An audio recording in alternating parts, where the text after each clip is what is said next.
नमस्कार, मैं हूं संजीव श्रीवास्तव। आप देख रहे हैं 4 PM न्यूज नेटवर्क। केंद्र की सरकार नरेंद्र मोदी की अगुवाई वाली भारत सरकार पर यह आरोप बार बार लगते हैं कि वो संविधान की परवाह नहीं करती है। उसमें बैठे जो जिम्मेदार लोग हैं, उन्हें ना तो संविधान की कोई चिंता और ना ही वहां लोकतंत्र ही जीवित है। हालांकि केंद्र की सरकार, उसमें बैठे जो चाहे प्रधानमंत्री हो या उनका बाकी कुनबा है, सिरे से नकारता है और इसे लेकर बार बार आरोप प्रत्यारोप, दावे प्रतिदावों का दौर चलता है। लेकिन सच्चाई किसी से छुपी हुई नहीं है कि वास्तव में संविधान की स्थिति देश में क्या है, उसके जो सिद्धांत हैं, उसके जो अधिकार हैं, कैसे उसकी अनेक अवसरों पर जो धज्जियां उड़ती हैं और केंद्र की सरकार, उसमें बैठे जो पैरोकार हैं, मूक दर्शक बने देखते हैं। आते रहते हैं मामले मसले सामने और इसे लेकर तो विपक्ष इतना मुखर है कि कोई मौका नहीं छोड़ता, चाहे सड़क हो या संसद हो या सड़क, हर अवसर पर इस मामले को लेकर जमकर घेराबंदी की जाती है और बहुत सारे इसके उदाहरण हैं। प्रधानमंत्री नरेंद्र मोदी बहुत ऐसे मसले, बहुत ऐसे मामले हैं, चाहे वो राष्ट्रीय स्तर के हों या अंतर्राष्ट्रीय मंच से जुड़े मामले मसले, चुप्पी साध लेते हैं, खामोशी अख्तियार कर लेते हैं, जहां निश्चित तौर पर साफ प्रतीत होता है कि यहां भारत का जो सिर है वो गर्व से ऊंचा नहीं रह पा रहा है। मणिपुर का मामला मसला ले लीजिए। 2 साल बाद जाकर अब वहां इस्तीफा हुआ है मुख्यमंत्री को। क्यों हुआ, किन परिस्थितियों में हुआ, सारा देश जान रहा है। ये तो एक बात हुई, लेकिन दूसरी बात, जो लोकतंत्र की जब बात करते हैं तो लोकतंत्र का आलम यह है कि जो भारतीय जनता पार्टी कुनबा है, भारतीय जनता पार्टी जो दल है, अब तो ये मोदी और शाह की बीजेपी है और सब कुछ बदल चुका है। अब ये अटल आडवाणी का दौर नहीं है कि आइए और खुले मंच से अपनी बात कह दीजिए, कर लीजिए, और यदि आप केंद्रीय जो मंत्रिमंडल है उसमें है या राज्यों की सरकारों में आपके पास कोई अहम महत्वपूर्ण पद है, या आप राज्य की इकाइयां भारतीय जनता पार्टी की हो, या जो राष्ट्रीय नेतृत्व या राष्ट्रीय इकाइयां होती हैं, राष्ट्रीय इकाई है, वहां आपकी कोई अहम जिम्मेदारी मिली हुई है, तो आप खुलकर बोलिए। और कम से कम जो पार्टी फोरम, पार्टी मंच होता है, वहां तो बोलने की आजादी थी ही, और अनेक अवसरों पर जब देश हित का मामला हो या कोई और ऐसे मसले मुद्दे हो तो भी बोला जा सकता था। लेकिन अब वो दौर बचा नहीं है और आलम यह हो गया है कि ये जो मोदी शाह के दौर में पूरा का पूरा जो कुनबा है, उसे जैसे सांप सूंघ गया है। पद मिल गया तो आप खामोश बैठिए, और पद ना भी हो तो यदि आपको कुछ पाना है या आपको कहीं इस उम्मीद आस में बने रहना है, तो बिल्कुल चुप्पी साध लीजिए, चाहे मसला मुद्दा कितना ही अहम क्यों ना हो। बहुत सारे उदाहरण हैं, थोड़ा सा बात लंबी हो रही है लेकिन बहुत अहम है। ये देश जानता है, देश देख रहा है। अभी हमने जैसे मणिपुर की बात की, मणिपुर के अलावा देश में बहुत सारे मसले रहे हैं। अंतर्राष्ट्रीय स्तर पर जाइए तो अंतर्राष्ट्रीय स्तर पर बहुत सारे मामले ऐसे हैं जिन पर लगता था कि जो मोदी जी हैं, भारतीय जनता पार्टी उन्हें विश्वगुरु कहती है, भारतीय जनता पार्टी के जो भक्तजन हैं उन्हें कहते हैं कि 56 इंच का सीना है उनके पास, लेकिन हम देख रहे हैं सिकुड़ता चला गया है वो जब से 240 पर अटके। और अभी जो कुछ हुआ, जब वो अमेरिका से अप्रवासी भारतीयों को जो अवैध रूप से गए हुए थे, उन्हें जब जंजीरों में जकड़कर, बेड़ियों में हथकड़ियां लगाकर भेजा गया हिंदुस्तान, तो पूरी दुनिया ने देखा कि ये कैसा भारत है। 143 करोड़ का देश जिसे लेकर बहुत दावे होते हैं, वहां उस देश के प्रधानमंत्री, उस देश की सरकार कुछ नहीं कर पाई। और विपक्ष ने जरूर कंडेम्ड किया, और विपक्ष ने कंडेम्ड किया तो जो आरोप आक्षेप होते हैं भारतीय जनता पार्टी के वो करती है। उस पूरे के पूरे मसले मामले पर प्रधानमंत्री चुप्पी साधे हुए। अभी जब अमेरिका की यात्रा वो कर आए तो वहां भी नहीं देखा, पाया, सुना कि कुछ बोल पाए। और आज शायद जब ये वीडियो आपके हाथों में होगा तो एक और खैप आ रही है, वहां से अमेरिका से भेजा है, डिपोर्ट किया है वहां से। वो कैसे आएंगे, क्या आएंगे, वो सामने आएगा। लेकिन पहली बार भारतीय जनता पार्टी कुनबे से एक मुखर आवाज सामने आई है, और वैसे वो मुखर आवाज कोई नई नहीं है। उस आवाज को बहुत सुना गया है, उसकी बेबाकी को बहुत सराहा गया है। नाम है उमा भारती। नरेंद्र मोदी कैबिनेट में रही हैं, अटल बिहारी वाजपेयी जी के साथ उनकी काबीना में वो सदस्य रह चुकी हैं, बहुत बड़े बड़े अहम उच्च पदों पर रही हैं, मध्य प्रदेश की पूर्व मुख्यमंत्री हैं। 2003 में सिलसिला उन्हीं की अगुवाई में टूटा था भारतीय जनता पार्टी की। 10 सालों बाद 1993 से 2003 तक जो दिग्विजय सिंह की सरकार थी, उससे कहीं मध्य प्रदेश को उन्होंने मुक्त किया था। और एक धमाकेदार जीत। अब तक जो मध्य प्रदेश में जीतें होती रही है भारतीय जनता पार्टी की, उतनी बड़ी जीत ना पहले कभी हुई थी 2003 वाली, और ना उसके बाद हुई। 173 सीटें 230 में से हासिल की थी और कांग्रेस को 38 सीटों पर टिका दिया गया था। बाद में जो कुछ हुआ देश देखता जानता रहा कि वो कैसे पद छोड़कर, उस पद को जो मुख्यमंत्री पद पे लोग लालायित रहते हैं, छोड़कर चली गई थी। अभी भी जो ताजी बात है वो सब पुरानी बातें हैं, सब जानते हैं आप लोग।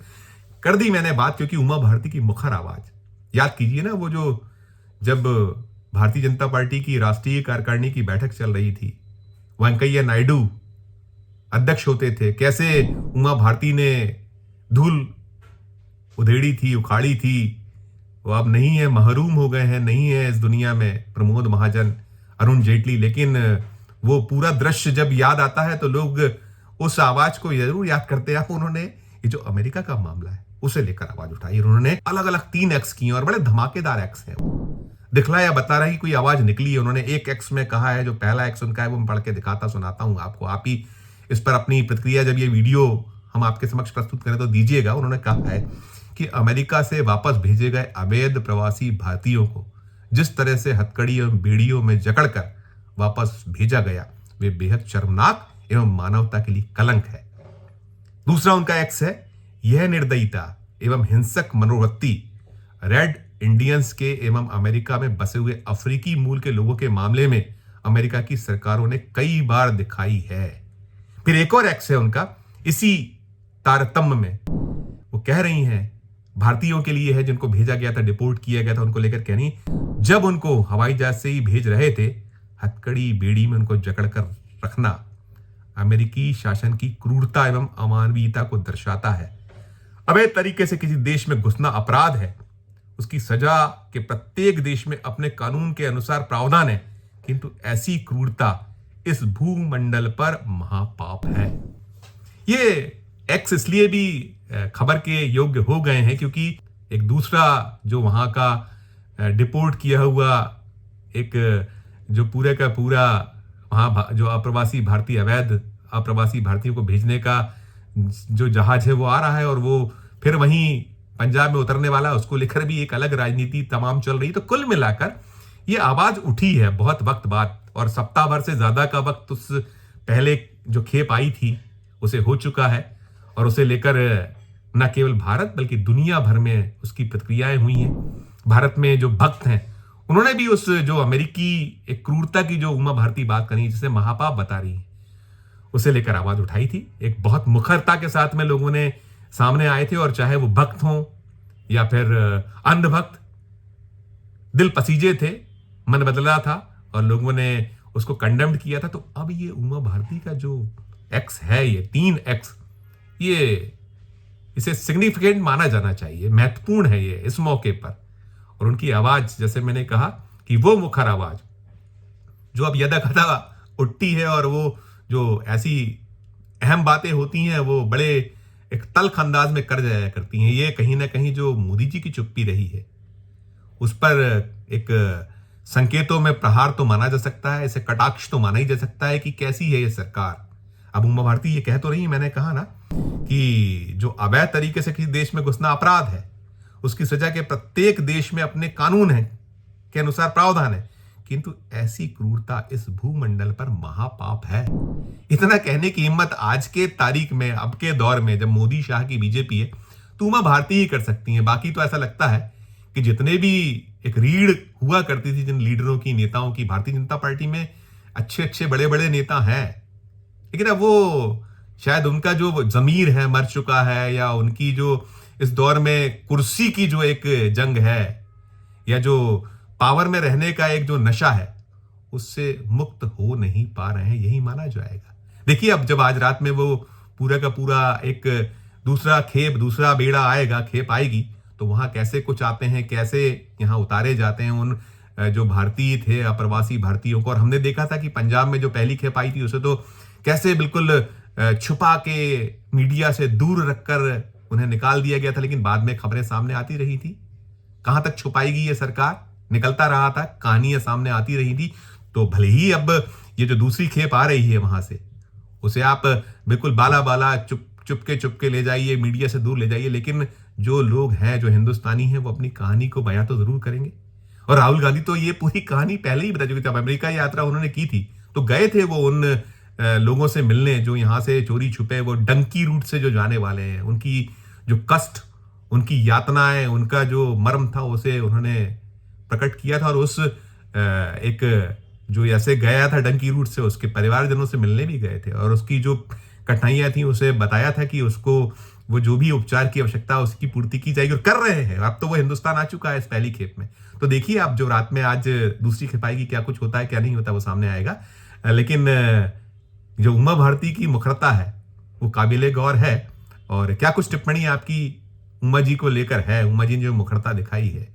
और दूसरे जो भारतीय जनता पार्टी में नेता जो जिनकी रीढ़ होती थी अब वो रीढ़ विहीन से हो गए, चुप्पी साध गए हैं इस दौर में। जरूर टिप्पणी कीजिएगा हमारे वीडियो के कमेंट बॉक्स में जाकर, और अच्छी लगे खबर तो हमारे चैनल को लाइक कीजिएगा, सब्सक्राइब कीजिएगा, ज्वाइन का बटन दबाया तो ज्वाइन का बटन भी जरूर दबाइएगा।